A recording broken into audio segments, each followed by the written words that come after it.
हा व्हिडिओ पाहिला का तुम्ही? माधुरीज किचन. होय, माधुरीज किचन. माधुरी ताईंनी मला त्यांच्या घरी बोलवलं होतं. त्यांच्या आई ह्या. त्यांनी कसा हातात हात घेऊन प्रेमानं माझ्याशी बोलत आहेत. आपुलकीपणा वाटला बरं का. आणि काल बनवलेली भेळ मला त्याने आग्रहानं बोलवलं होतं घरी, पण असंच कसं जावं म्हणून मी भेळ घेऊन गेलेली होती. आणि आईने भेळ खाऊन ॲक्शन बघा कशी केली. चला, आणि आमच्या खूप साऱ्या गप्पा झाल्या बरं का.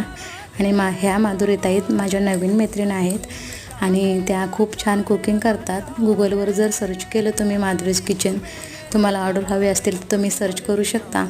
आमच्या अर्धा तास गप्पा आमच्या चालू होत्या.